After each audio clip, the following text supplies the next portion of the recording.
But let's bring on board our first management.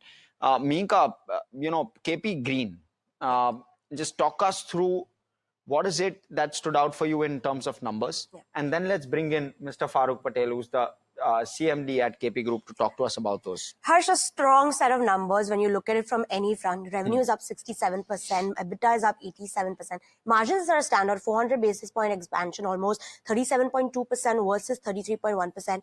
And net profit up almost double from what we saw a year ago. Right. Now, a little bit about KPI Tech. Well, it's a developer of renewable power facilities, and it caters as an independent power producer as well as a captive power producer. And we're going to talk to the CMD of the company, Mr. Faruk Patel. Mr. Patel, Harsh, just want to quickly allow you to complete your piece with regard to margins. You were telling viewers as to why there's been a margin uptick this quarter and whether that is sustainable. No, the quarter is powerful because of the execution only. The fast execution always gives you the good margin and good profit also. So that is the one thing. Second thing, of course, we have marked in the last 6 months that the drastically panel rate is gone down, which gives you your company to a good margin also.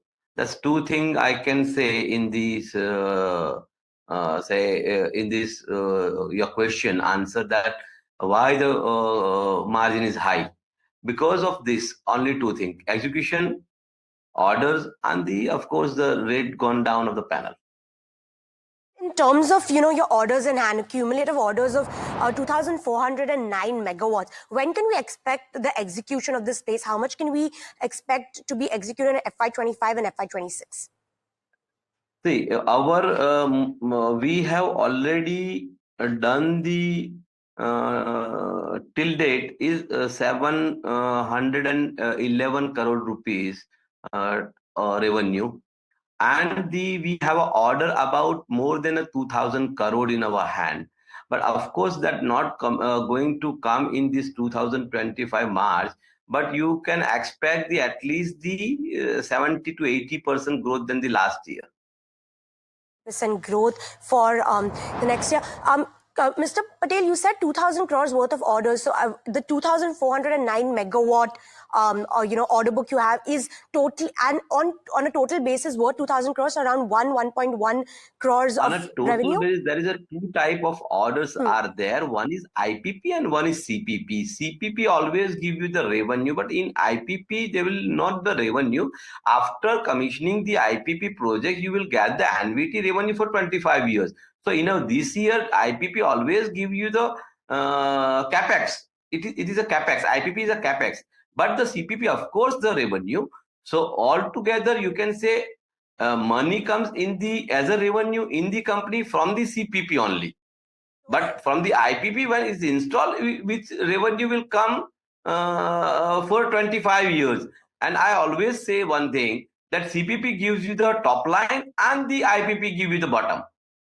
So IPP is more of the recurring revenue aspect of it. But Mr. Patel, if we had to break it down in terms of how margins perform as a whole, just an average CPP versus IPP, which segment does better in terms of margins?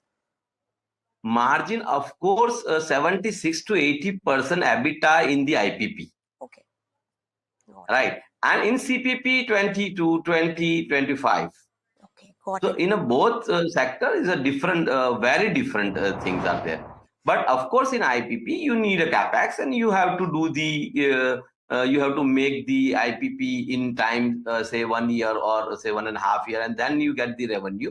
And in our company, we have a very good customer in IPP, say GUNL, which is the highest order what we got in this year is 1.3 gigawatt almost. And which revenue comes in on a board by 2026 March.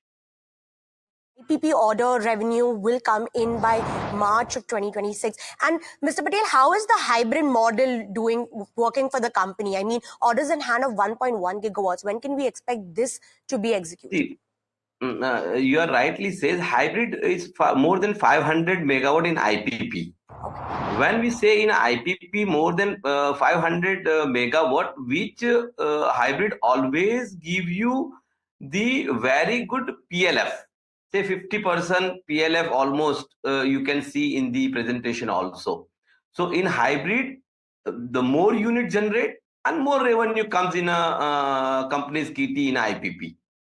Installation for the CPP hybrid, of course, there is a for a solar, a 3 crore rupees or 3.25 crore rupees per megawatt. When the hybrid comes, it's a near about 7 to 8 crore rupees per megawatt. So that's the difference.